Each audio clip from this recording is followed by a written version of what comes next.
6 जून रोजी Nandgaon Peth police station हद्दीतील वाडकी dam परिसरात एका जोडप्याला लुटण्यात आले होते। या घटनेने परिसरात भीतीचे वातावरण निर्माण झाले होते। मात्र आता नांदगावपेठ पोलिसांनी या प्रकरणातील सर्व 6 आरोपींना अटक केली आहे। या कारवाईमुळे नागरिकांना मोठा दिलासा मिळाला आहे।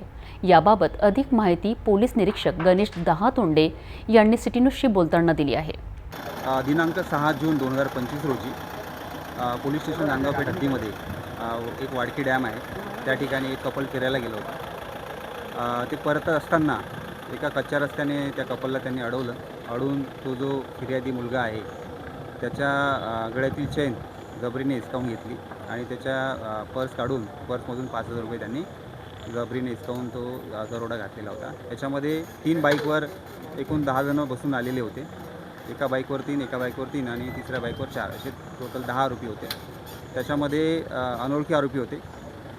ते माननीय पोलीस आयुक्त साहेब यांच्या आदेशाप्रमाणे आपण ते आरोपी कौशल्यपूर्वक तपास करून आरोपी निष्पन्न केले आणि त्यातील 6 आरोपी आपण अटक केलेले आहेत। त्या 6 आरोपींनी संपूर्ण घडलेला घटनाक्रम आम्हाला सांगितलेला आहे। गुन्ह्यातील मुद्देमालाची सुद्धा माहिती दिली आहे। तर याबाबत आम्ही पुढील आता तपास करत आहोत। नांदगाव पेठ पोलीस स्टेशनच्या हद्दीमध्ये एक वाडकी डॅम आहे।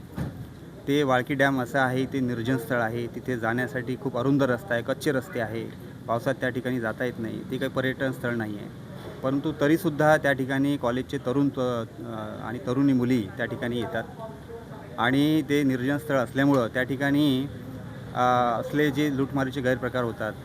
आजूबाजूला काही जंगली प्राणीसुद्धा असतात। तर माझं सगळ्यांना असं एक आव्हान आहे की त्या ठिकाणी कोणीही जाऊ नये। त्या ठिकाणी कधीही काही वन्य प्राण्याचा त्रास होऊ शकतो किंवा असा जो गैरप्रकार झालेला आहे, जो आम्ही उघडकीस आणलेला आहे, असा गैरप्रकार त्या ठिकाणी होऊ शकतो।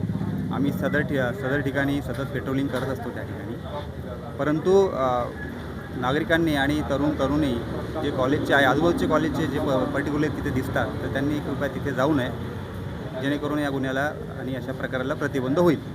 या यशस्वी कारवाईमुळे परिसरात शांतता व सुरक्षिततेची भावना पुन्हा निर्माण झाली आहे। नागरिकांनी सतर्क राहावे आणि कोणत्याही संशयास्पद हालचाली दिसल्यास तात्काळ पोलिसांना माहिती द्यावी, असे आवाहनही करण्यात येत आहे।